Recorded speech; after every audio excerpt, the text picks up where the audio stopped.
Добар ден. Денес е првиот роден ден на емисијата за практично родителство 0М+ на телевизија Телма. 12 месеци, 5 дена во седмицата добивате корисни совети и насоки од педиатри стручни лица поврзани со здравјето и развојот на најмалите.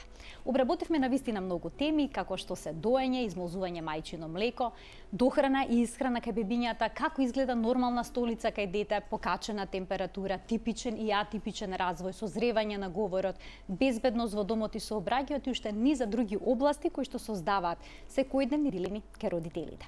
И денес имаме една интересна тема која што се однесува на безбедноста на бебешката храна од нива до трпеза. Гостинката која што е со нас во студиото, професор доктор Сузана Кратовалиева, директор на Државната фитосанитарна лабораторија, ќе даде исто така многу корисни информации за родителите. Добре ни дојдовте. Добре ви најдов. Благодарам на поканата. Се почесто се зборува за безбедноста на продуктите, бидејќи се добиваат информации кои што се на некаков начин поврзани со бебешката храна. Понекогаш во готовите кашички се изолирани некои штетни материи, како што е, да речеме, арсен или остатоци од пестициди, па потоа се повлекуваат од пазарот. Дали кај нас се прават тестирања за квалитетот на бебешката храна, на готовата бебешка храна која што може да се купи во продавниците? Имајќи предвид дека малите деца, почнувајќи од најраната детска бебешка возраст, представуваат и најранлива категорија, еден од задолжителните мониторинзи или контроли врз производството е токму врз бебешката храна. И не само на производството, туку и на она што се наоѓа во продавниците како готово приготвено.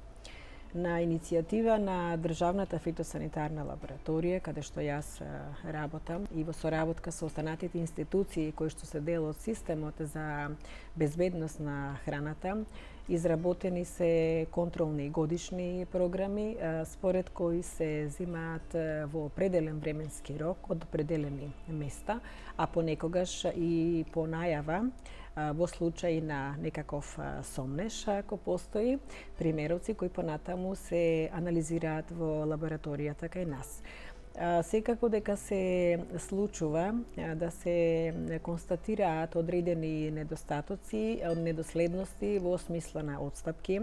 Меѓутоа, сакам да напоменам и тука да на некој начин ги успокојам родителите, посебно мајките, дека сето она кое што ќе се констатира како недозволиво, веднаш се повлекува од пазарот, односно не се ни пушта понатаму да се пласира на пазарот како производ кој понатаму може да биде купен, консумиран и слично. Така. Има контрола на готовите кашички, но дали има контрола на производите кои што се продаваат на пазарите?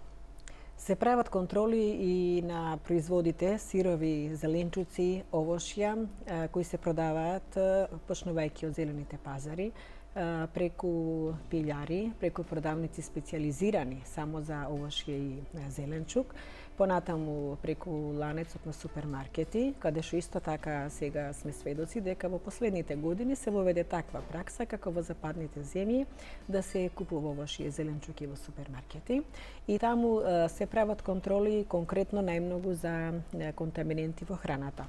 Кога велам контаминенти, тука мислам на остатоци од пестициди, евентуално за останати пестициди во производите кои што како готови стигнуваат од нивата на пазарите, а потоа и на трпезата, понатаму за присуство на тешки метали и присуство на микотоксини.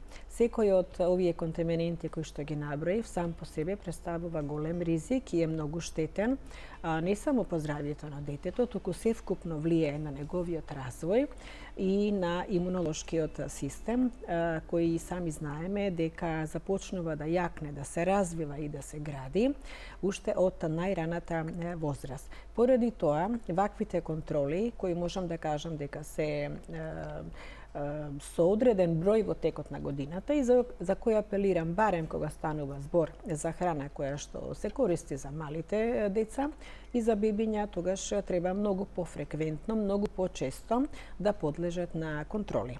Многу често се случува да се пронајдат како микотоксини, така и остатоци од пестициди. Иако нашата држава го има усогласено списокот, односно листата на оние активни супстанции кои смеат да се користат, но ние се среќаваме и со супстанции кои што се забранети за употреба и во тој случај целата пратка се повлекува или пак едноставно се враќа од земјата од каде што доаѓа. Тоа не значи дека се врши контрола само на тоа што се увезува, туку исто така и на домашното тоа што се произведува кај нас. Да, што представува за нас, да речам, посебен интерес, бидејќи ние имаме извонредни услови, капацитети, потенцијали за производство на зеленчук и овошје. Барем кога станува збор за зеленчук и овошје, тука навистина можам да кажам дека можеме да произведуваме речиси се и се што, освен ете цитрусно овошје, банани и слично. Меѓутоа, затоа пак тие подлежат на пофреквентни контроли токму од тие причини. Каков е квалитетот на производите кои што се добиваат од македонските земјоделски производители? Кога зборуваме за квалитетот, тука би морала да напоменам дека уште во почетокот, значи во стартот на аналитиката е поделено на производи кои имаат потегло органско или се произведени на класичен, конвенционален начин на производство. Органското производство, иако се правеа многу големи напори да заживее ке нас и се уште се прават големи напори, постојат и тела кои што се акредитирани за сертификација, за следливост на целото производство, сепак не е тоа процес кој што ги задоволува, да речем, нашите потреби. Се повеќе на пазарот недостасуваат органски производи. Значи сум била и сама, да кажемте така, сведок, присутна во услови кога луѓето бараат органски производи, меѓутоа сепак за да се каже дека органски производ треба да се застане зад тој производ со одредено назначување. Во тој поглед можам да кажам дека контролата во органското производство за жал е многу мала, изнесува само 5% според Законот за органско производство. И тоа е многу малку, споредено со останатите земји, каде што производството, например во Италија, оди дури до 70 до 80% кога се работи за органски производ. Тој треба да е навистина производ за кој ќе се застани, ќе се каже дека е безбеден од секој аспект. Што се однесува до конвенционалното производство, исто така се прават контроли, редовни контроли се прават и на пратки кои стигнуваат и од увоз, и како и на домашното производство. Меѓутоа, во однос на тоа конкретно што ме прашавте, можам да кажам дека во проценти изразено, сепак ние сме се уште во она поле ризично, бидејќи процентот некаде на позитивни примероци или примероци кои што понатаму не се пуштаат на пазарот, изнесува 3,28% ланската година, а ако се спореди со претходните 2 години, значи во континуитет гледано, можам да кажам дека се намалува, бидејќи веќе се свесни, внимаваат многу повеќе, знаат дека има големи контроли и дека многу повеќе ќе ги кошта, ќе ги чини сето тоа да се уништи, отколку да се води грижа како се произведува. Така да бележиме едно опаѓање, но сепак ние сме се уште во полето на ризик што се однесува до наодите добиени од лабораторијата. Родителите кога купуваат одредени продукти за да направат домашна кашичка, на што треба да внимаваат? Дали задолжителна декларацијата за квалитет? При купување уште на производот, јас велам треба да купуваме умно, што значи да бидеме добро информирани. Донесен е и правилник за означување на производите, па така не само оние готови производи кои што се и соодветно амбалажирани, туку и производите кои што се, например, свежи, например, еве салата или спанак, морков, дајкон и слично. Значи, треба да бидат соодветно означени. Првенствено кон која класа припаѓаат, потекло, од каде потекнуваат, евентуално ако има, значи, некој друг параметар кој што е карактеристичен, например, кај бананите, задолжително се обележува должината на бананата, бидејќи си има стандарди, минимални стандарди за квалитет, според кои бананата се движи или во рамките на тие стандарди, или пак отстапува. Ако отстапува, тогаш нормално дека припаѓа, значи, во подолна класа. Значи, најважно е да се внимава кога се купува, да се види дали има декларација, дали има соодветно обележување, во случај да нема и да се побара, значи, од продавачите.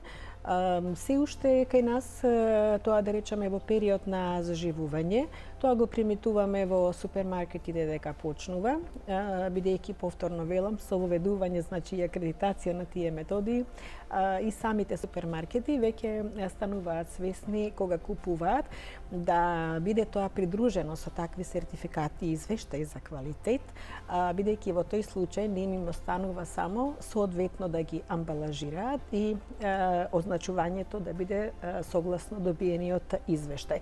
Во тој случај тие се спокојни, а спокоен е и оне кој што ги произведува. Така, подготовката е подеднакво важна како и купувањето на самиот производ. Еве веќе кога купуваат производ како зелена салата, спанаќ, што треба да направат родителите кога подготвуваат кашичка? Некои, за да се веруваат дека можат да го намалат количеството на пестициди, доколку зеленчукот го потопат во вода со сода бикарбона. Помага ли таквиот пристап? Сето тоа, да кажам, зависи и од типот на пестициди кои што се користени. Некои може да се на тој начин, значи, минимизира нивното количество, а кај други тоа воопшто не помага. Главно при припремата, значи, која започнува од соодветно миење. Миењето е многу важен процес во подготовката на храната. Споменавте листе зеленчук, како што е спанаќот, понатаму зелената блитва, штавел и слично, значи нешто кое што многу, да кажам, често пати е блиску до самата површина, почва, ако се одгледува на отворено, се разбира, и може да дојде во контакт со субстанции со кои што може дополнително да се контаминира. Задолжително треба да се измие под силен млас на вода. Потоа е препорачливо да се стави да отстои 10 до 15 минути во мешавина од вода и јаболков оцет. Кога се работи за малите, јас секогаш предпочитам да се користат такви поприродни ферментирани производи, отколку да речеме сода бикарбона, и затоа не ја ни препорачувам. После што би следувало, значи, повторно, внимателно и детално миење, повторно под силен млас. Често пати се случува да има, значи, закачени, да речам така, залепени цисти од нематоди на листовите, и затоа се користи терминот силен млас на вода кога се припрема листест зеленчук. Во однос на тоа колку можеме, значи, да го минимизираме количеството на пестицидите, тука би сакала да напоменам дека има и пестициди кои што се користат, тоа со типот на фунгициди, значи за противгабични заболувања, кои всушност се аплицираат површински и со добро миење тие се отстрануваат, се разложуваат, значи се хидросолубилни, се раствораат во вода и се елиминираат. Поради тоа е потребно, значи, неколкократно плакнење. Например, посебно кај цитрусните овошја треба да се внимава младите мајки кога ќе купат цитрусно овошје, да не му го даваат на детето немиено, да си игра као топка, они сакаат често пати. Да, бидејќи најмногу кај нив се користат тој тип на пестициди, за да може да се издржи транспортот, кој некогаш трае по 20 и повеќе часови во камионите, и затоа се што ставаат на масите треба да биде добро измиено, за да случајно не дојде до одредена контаминација, интоксикација на еден мал организам, кој што и така безмалку е осетлив. Тоа важи и за јаболката, значи важи и за било кое друго овошје, кое често пати им личи на топче, на нешто со кое што може да си играат. Значи треба тука многу да се внимава, убаво да е измиено. А дел од пестицидите со кои што се третираат производите во текот на вегетацијата остануваат внатре. Така да во тој случај само она кое што е декларирано дека е безбедно, само тоа може да се користи. А што се однесува до термичката обработка, дали се одредени пестициди разградливи на висока температура, терморазградливи, дали тоа помага термичката обработка на производот доколку има внатре пестицид и како да се внимава да се обработи термички, а при тоа да не се разградат витамините? Прашањето ви е одлично и многу интересно, бидејќи термичката обработка точно дека игра улога, како во поглед на безбедноста на производот, така и во поглед на сочувувањето на хранителните продукти внатре кои се наоѓаат и со тоа го подобрува квалитетот на дадената храна. Некои од пестицидите се осетливи и се термолабилни, се разградуваат и на тој начин значи се намалува нивното количество. Меѓутоа, повеќе би кажала од аспект на квалитетот, дека многу е битен на начинот на кој што се приготвува оброкот за бебињата. Не е еднакво дали нешто ќе се вари на висока температура, например на 90 степени или постојано да врие, или нешто кое што ќе се обработува термички на 60 до 70 степени, што би рекле така на едно тивко вриење, што не значи дека оброкот нема да биде спремен како што треба.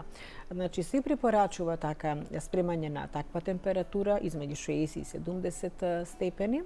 А што се однесува до печењето, тоа е исто така препорачливо, меѓутоа во тој случај сепак тоа треба да биде брзо, кратко, затоа што треба да се учат малите деца па и бебиња што веќе почнуваат да никнат првите запчиња, да ја соџвакуваат храната. Тоа е и текако, мислам, важно, бидејќи го развива како мандибуларниот систем, односно вилицата, така истовремено доаѓа и полека до адаптација, значи на сварливоста на храната. Со секое воведување на нова храна, која што не еднакво е нели цврста, не еднакво може да се испасира, да се направи каша и слично, организмот се подготвува и станува се повитален, поотпорен на храната која што постојано се воведува како нова. Значи, накратко одговорот на ова прашање би бил дека термиката и обработката повеќе игра улога во квалитетот и со користење на таа температура 60-70 степени се зачувуваат хранителните материи, претежно витамините кои што се липосолубилни, како што е витаминот А, витаминот Д, витаминот Е и слично. За витаминот С не можеме да зборуваме бидејќи тој веќе на 50 степени се разложува. Так. Зошто се случува некои коренести растенија како што е морковот да имаат горчлив вкус? Дали е тоа поврзано со начинот на чување или пак со начинот на производство? Односно да е загаден со некои пестициди и слично, со тешки метали и така натаму. Да, се случува, да кажем, и ке морковот и кај други, ке листези од зеленчук, често пати да почувствуваме мирис кој што не е специфичен, не е типичен, меѓутоа и при самото соџвакување, значи да го немаме оној карактеристичен вкус. Често пати со метален вкус се случува, нели, да чувствуваме во устата. Сето тоа влијае како од начинот на производство, од користените пестициди, меѓутоа влијае од начинот на чувањето. Го споменавте морковот, кој што всушност представува по неговата биологија корен и се чува ке нас и во ладилници, и ако не се чува, да речам, на соодветна температура, ако не се чува на плюс 4 степени, како што треба, во ладилник, тогаш доаѓа до променливост во составот, на повисока температура се менува составот на аглехидратите и во тој случај може да се промени вкусот, па да резултира со горчлив вкус или пак со видоизменет вкус во некоја друга насока.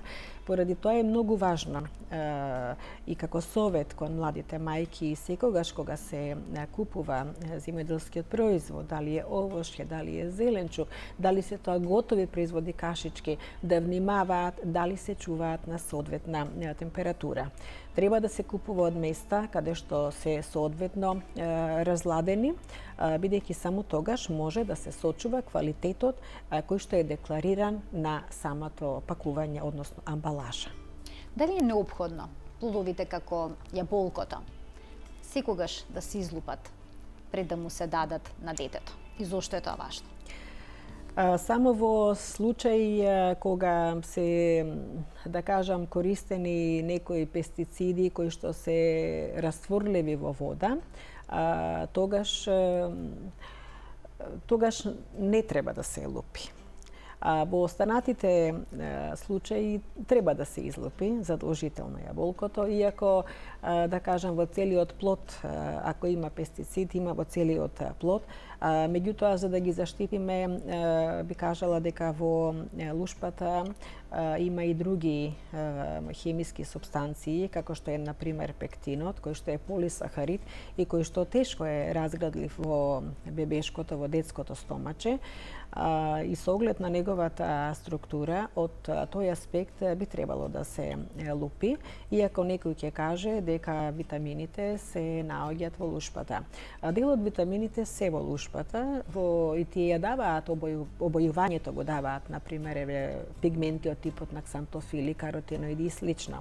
Меѓутоа, мора да се внимава кога станува збор за дигестивниот тракт на бебињата, на децата, да им се даде дел од плодот кој што може добро да се свари, да не предизвика при тоа некои нус појави во форма на диареи, грчеви, болки и слично. Што говори вашето искуство? Кои производи се најзагадени, земјоделски производи, а кои се најмалку загадени? Па сега вака, непопуларно прашање, меѓутоа должност ми е како лабораторија која што го следи, значи и изработува всушност листа на ризици, кои култури најмногу се, да кажаме, ти највисоко на листата на најзагрозени, односно кои земјоделски производи се всушност најризични. Искуството досегашно покажува дека доматите, краставиците се на врвот и најмногу во нив пронаоѓаме, значи, недозволиви наоди кои значат дека има многу повеќе користени пестициди. Останатите производи, како што се компир, морков, дајконот го споменав,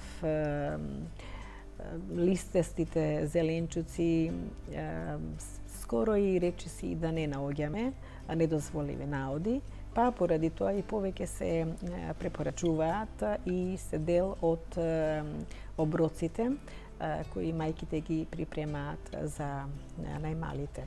Многу често, да кажам, се прават тие мешавини каде што треба она популарно наречено дека треба оброкот да е составен од повеќе бои.